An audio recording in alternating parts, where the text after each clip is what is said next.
Oh my goodness. Welcome to Deep Dives with New Perspectives. Welcome, Merrylin.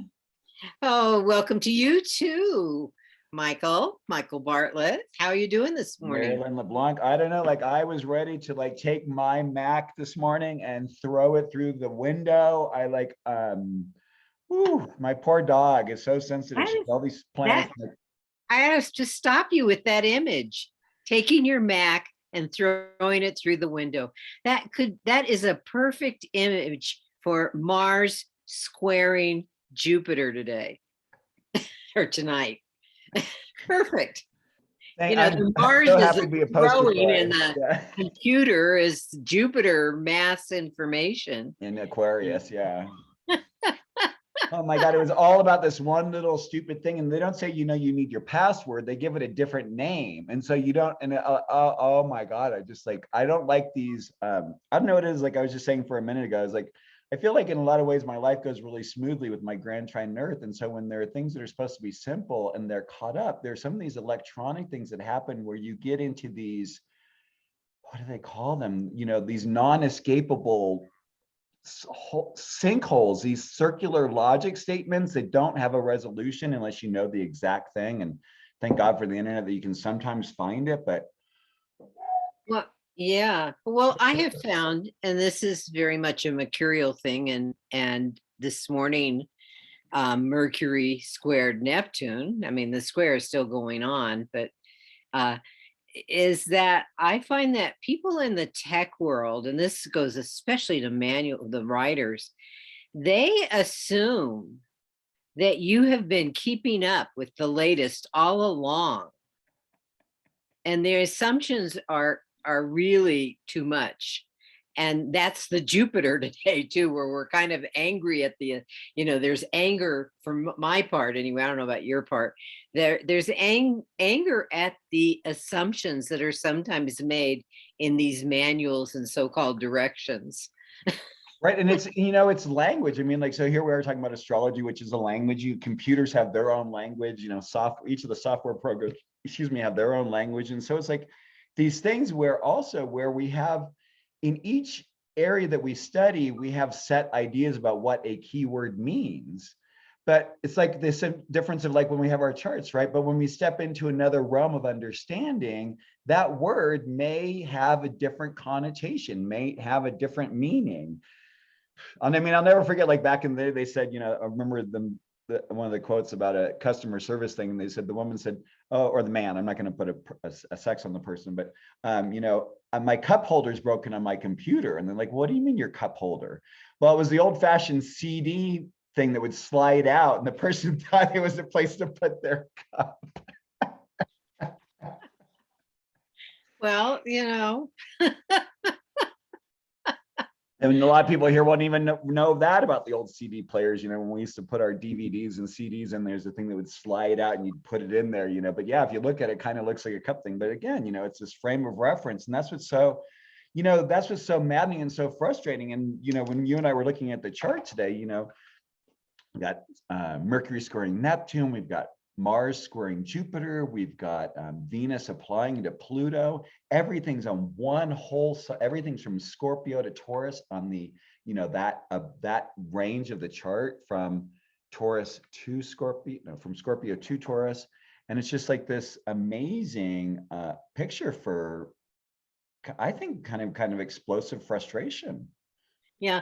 Well, and most of that energy that you're describing right now is actually, even though like Chiron and Uranus are in Aries and Taurus, most of it are in the collective signs, which means that there's things that are coming out of the collective, like how we use the television, how we use the computer. Those we're being tested on. We're being tested on that. And, I mean, I love the technology for what it can do.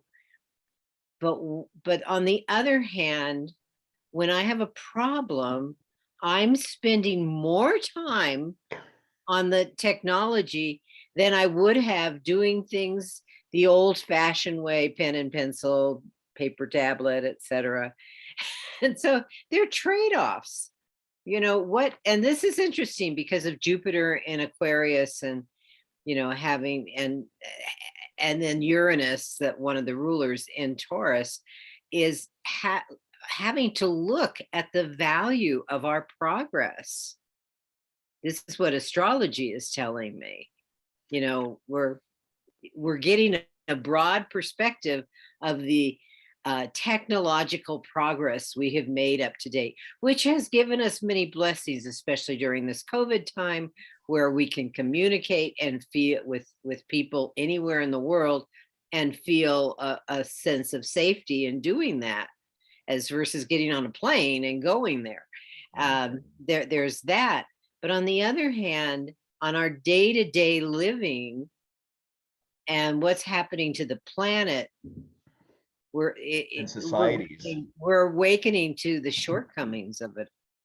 Right. I mean, what it is, I mean, we're seeing these now, I don't know if you've been seeing, but like New York Times has been doing a nice series on, I should say nice, but an informative series on, the mining things around the world, and where a lot of these computer component, the special minerals that are used and the metals that are used for them, and how poor the countries are they're in, and how that's affecting them.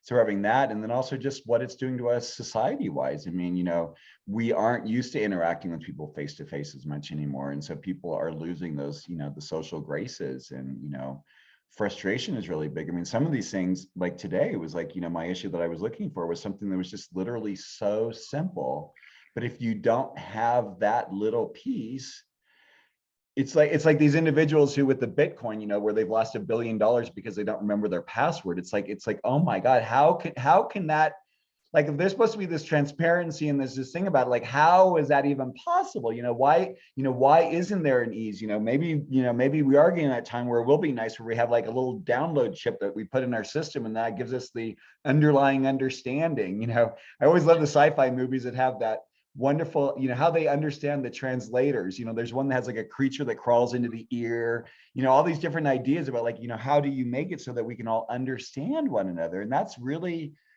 that, in a way, with these kind of features, I think with this new Aquarian age, we're getting into another Tower of Babel time, aren't we? It's like, there are all these different ways of communicating, but how do we create a unified way in which we can that we understand one another as human beings before we start entering aliens or whatever else starts showing up in the next while?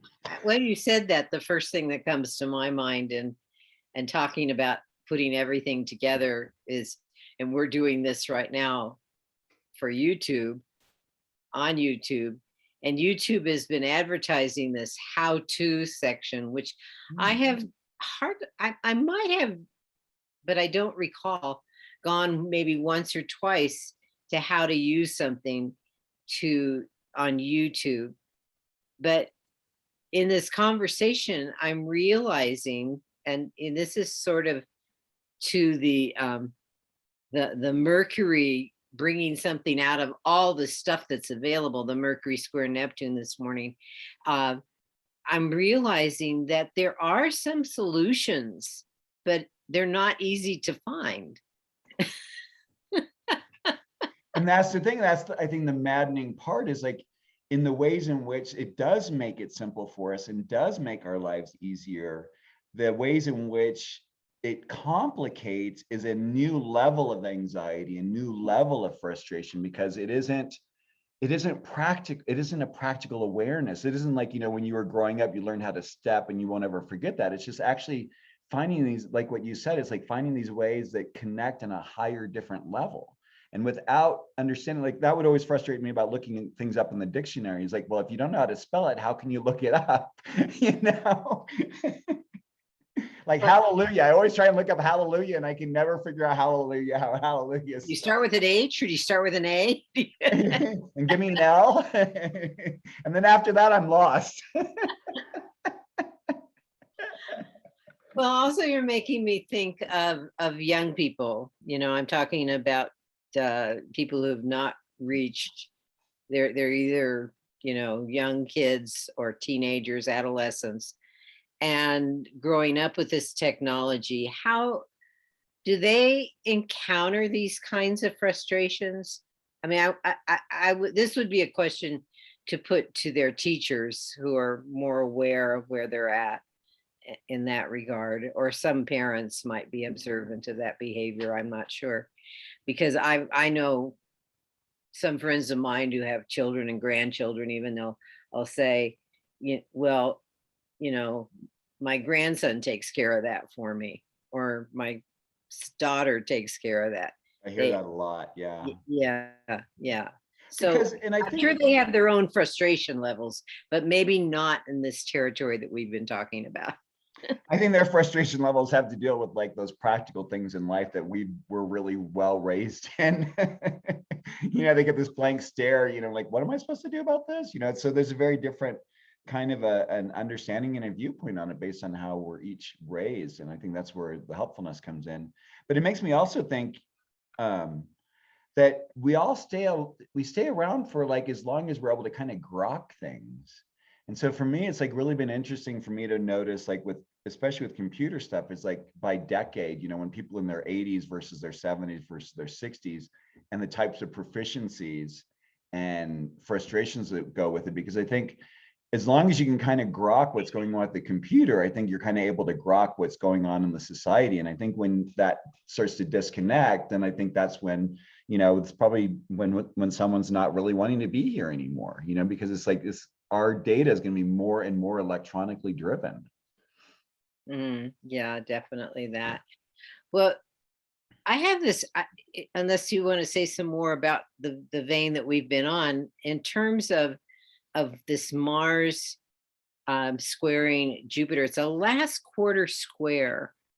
And I took a look back at this cycle, which is a 2-year cycle. Mars rotates around the zodiac every 2 years. And because of the regularity there and Jupiter's regularity, Jupiter is a 12-year cycle. Every 2 years, they do a 2-year cycle going through a whole phase, like I do with the moon phases, where there's a first quarter phase, a full phase, a last. So roughly every 6 months they do a fourth. Do their retrograde thing, and yeah. And sometimes, not in this particular cycle, but sometimes on the when they go retrograde, they have about 3 different hits of the full phase going back and forth. But I looked back, in 2020, in the spring of 2020, when they were in the new phase, and the energy there, and of course I'm going off of the Sabian symbols. This was a symbol for a man given 2 awards for his bravery.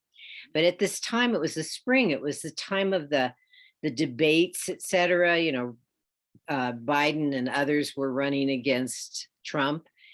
And it was the beginning of the pandemic. Yeah. And there was, yes, that too. And there was this kind of, when you think about somebody getting an award, there's this kind of show off energy. And we saw that in different ways displayed, by different. And on the other level, there's this, a person, some people who truly deserve an award. Not all of them who truly deserve, but some of them, and I think probably a larger number, are very modest about it. And so there's something about this particular cycle where we see this play of ostentation and reserve or modesty. And I think that has gone through, not just on the part of our leadership, but on the part of common people. I mean, like take the whole virus vaccination issue. People are ostentatious on both levels. There's one program that the person was definitely for vaccines, but would get so ostentatious at times I couldn't listen anymore. It wasn't that I disagreed with him, I just couldn't deal with that level of whatever. And on the other hand, there's the people that won't get it, and yet the largest number of people succumbing to this virus is in that category. And as So you speak to that, I even think just like the signs that we're talking of, Mars in Scorpio to Jupiter in Aquarius. I mean, that Mars in Scorpio is going to want to like poke at the boastful inaccuracies of the Jupiter. Is that the right? I mean, that's kind of like what yeah, I would that's the want to say is like it downside. wants to That's bring it down and wants to like say, hey, you know what? You're full of it. You may not be right. And that's a third quarter square also, right? Is like you go like, oh, we didn't realize what we didn't realize. right. Well, even looking, I mean, I did look like at the full phase, and when did that? I didn't write the date down, darn it. But that happened. No, that was the first quarter phase I'm talking about. The full phase that happened with Taurus. There was a no, that's the I'm gonna last. pause this just for a second. I've got.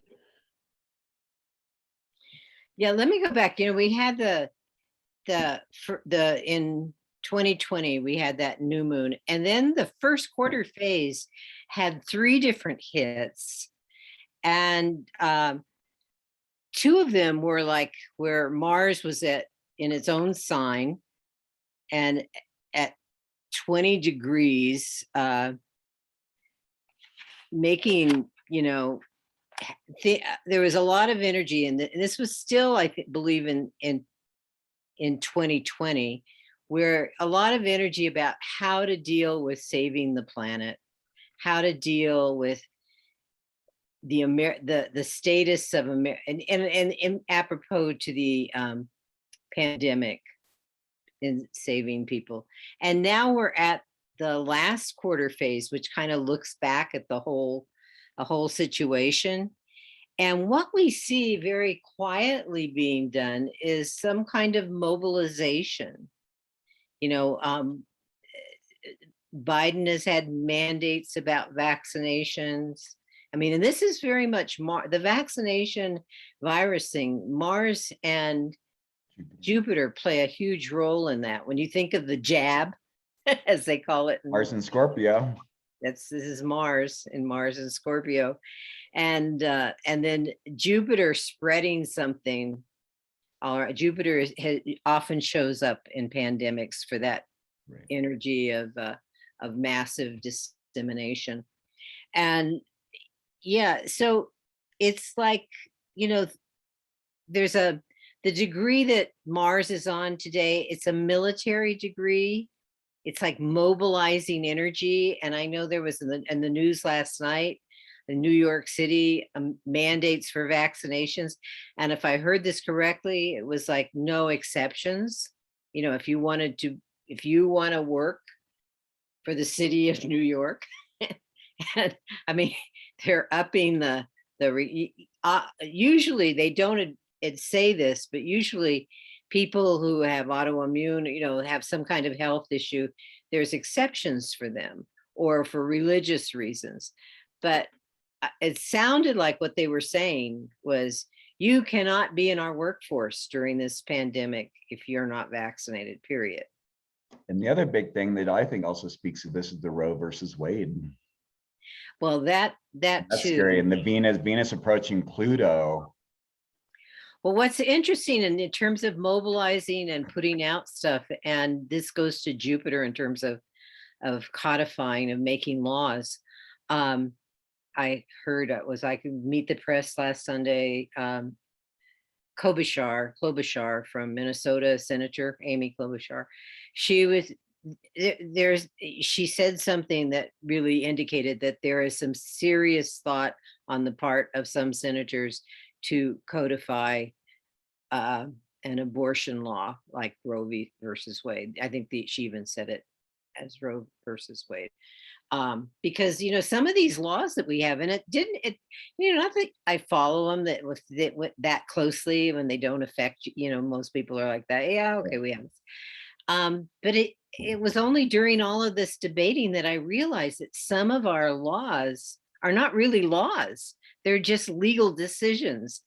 And so the descriptions of our Supreme Court are definitely earned. Like, are you legislating or are you judging?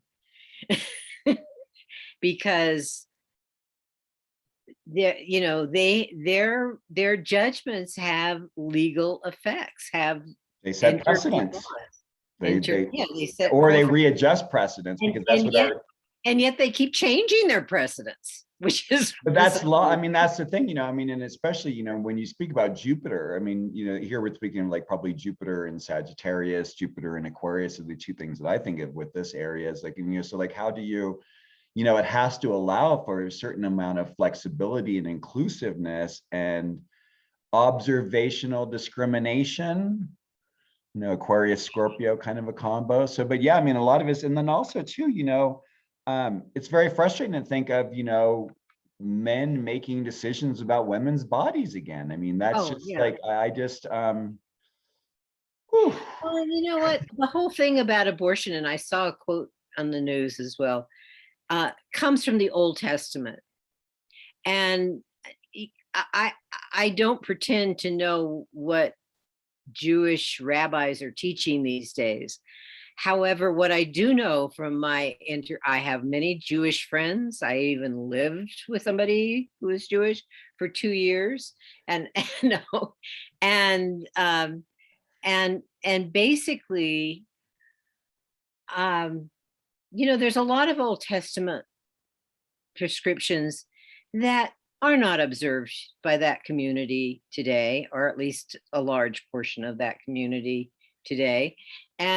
And so to do this literal thing of the Bible, and nowhere in the New Testament is there a mention. There's the thing about the adulteress, that the takeaway that I had from that particular part of Jesus's teachings is it's not our place to judge whether somebody did something right or wrong. It is not our His place. teachings were always about. Yeah.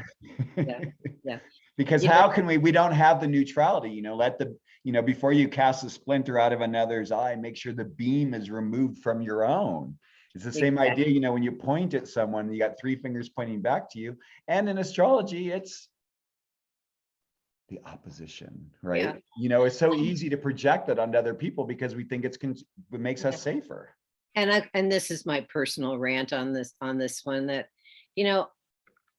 I don't hear any of those pro-choice people saying, and including my dear friends who are pro-choice, I don't hear any of them saying, what will you do to support that child? I mean, that I just feel like this gets. Yeah, and the thing is when you think about this is the scariest part of all is when you start then to realize and understand that these rules then and laws really affect more people of lower socioeconomic classes who don't have the means, who are having troubles. And so it's this weird kind of a controlling thing, but it's like it's just inhumane. I mean, the Jupiter in Aquarius, has got to see that on a certain level. How it resolves, it's the question, because a part of it is also, with the Aquarian ideology has a little bit of a hierarchy. It wants to be a bit above it all. But the truth is, one has to delve in it. And so I think that Mars will really help. And maybe when Jupiter goes into Pisces at the end of the year, we'll start maybe getting the feeling of what it's like, with the repercussions of these decisions, because decisions are made in Aquarius, right? Jupiter in Aquarius is about making decisions, making a larger understanding is the goal, right? With Jupiter in Aquarius, whereas Jupiter in Pisces is like, hey, are we all okay? Is all of us in the one, are we all okay? Well, my view, and I'm not alone with this. This is all, and this goes to Saturn, actually. This is all patriarchal control. And, it's basically. It's so, and the hard part, I think, with a lot of this, and part of this awakening that I think all of us are coming up to, and a lot of the stuff that's in this particular chart that I'm looking at today with all these squares and conjunctions going on, is like, it's kind of like putting us in this tight ring where we're having to, we're being wrung out, so to speak. We're just being like, what is the truth in this? What is the right thing? Let's not put up with this doesn't work anymore. Right, It's time right. to adjust. Ooh, and I just, yeah, it doesn't work anymore. And I just going back to the Mars in Scorpio when you said that, and at that degree that's like, mobilizing uh energies. It's happening on both in terms of the issue of abortion. And it's happening on both sides. Well, even the You thing, the can sad see part that is, energy. You can see that Martian energy as it's beginning its end of its period in the sign of Scorpio, soon to go into Sagittarius. You can see that kind of people, expressing their views and getting together with people. And it could be other issues too, like climate. There's this mobilization of energy to do something. because the good news with it in Scorpio is like something's rotten in the state of Denmark. That's what Scorpio does. Scorpio, like especially Mars there, it's going to root out these things that aren't right. And then when it moves into Sagittarius, it's like, hey, now that we know what's not right, what do we need to do to fix it? What are the possibilities? I mean, that's what I like about Sagittarius is like it asks the questions. It's not afraid to ask the questions. It's gone through Yeah. Scorpio And already. Sagittarius doesn't want to go back into a hellhole. No, not in any way, shape, or form. Yeah. All right. All right. Well, that's my rant for the day. How about you? I know. I know. Lately, I just feel like yeah, I don't know. Sometimes I just what's the line is something like a cynic is a frustrated idealist, and I think that's the Aquarian dilemma, right? How do we remain in our place of idealism and hold the larger view while not being frustrated by people? Yeah. You nailed it. I'm in a book club where we're dealing with climate issues. There's reading a book called All We Can Save about the climate. It's a great book. Um, and I'll tell you that I've been the Senate, and at this point, as far as climate goes, I'm moving up into the idealist realm, Oh, and that's really nice to hear. yeah. Well, but it comes from this isn't Aquarius. It's more, I don't know if it's Leo, the opposite, or the square sign. It's remembering that movements that have changed the course of history have have been successful due to the actions of a small group of people. And that gives me, and this is Aquarius, that gives me hope. I get that, and that gives me goosebumps. I mean, I love that because the truth is I think in these times where so many of us are seeing so many things that we perceive as horrible and that we have no control over, I think those are the times that we have to kind of step back and we have to like look at the things that are positive and are good and see that there is change that is really happening and Yeah. focus For on. example, if Roe versus Wade gets turned over in the state of New Mexico, women can still get an abortion if they want one. And and there are other states where that is true as well. And the thing is those of us who have the means will help those individuals in those states if it comes down to that, who need that support. And I mean, we'll just end up having to create our own kind of underground railway. But the fact that it has to be underground, I think, is to me the most maddening thing of all. I mean, I always say, 50% of the population should not have to excuse itself to the other 50% ever. But that's a little scorpionic. I mean, okay, we'll find a way. You might not know about it, but we'll do it. We're gonna. I think there are those of us, and that is kind of the beautiful thing about Scorpios because what it realizes sometimes, and even Aquarius, like okay, you don't agree with me, so I'm going to go and I'm going to continue doing my work, and seeing what I can do, and hopefully magnetically and electrically, magnetic is Scorpio and electric Aquarius, find these individuals who we connect with and we support, and then we can actually create this link up that actually makes it better for everyone. That's what we're here for. Okay. Well, Michael Bartlett, thank you. How can people reach you? You can find me at coremichael.com. I'm going to be teaching a class on esoteric astrology this coming Saturday for Kepler College. So if you go to keplercollege.org, that's a good place to check things out. And also at my website. Merrylin, how can people find you? And you have anything coming up? You can find me at moonwiseastrology.com. Where are you again? Moonwiseastrology.com, which also has my email address on it, Merrylin LeBlanc at gmail.com. Yeah, so that's great to hear that you're teaching a course. And I have some plans that you'll hear about. Can't wait. Just a lot of stuff going on. Can't wait till you let loose your Jupiter on the world. Well, yeah, my Jupiter's up there saying, honey, you just can't stay in your little isolated spot. No. No. I All right, know. so have a wonderful day. Thank you all. Have a wonderful week. Try and stay as safe as possible given these challenging energies. Find ways to release your frustrations, your angers in ways that aren't taking out on other people or yourself and those around you. So blessings to everyone. Thanks, Merrylin. Thank you. Bye-bye.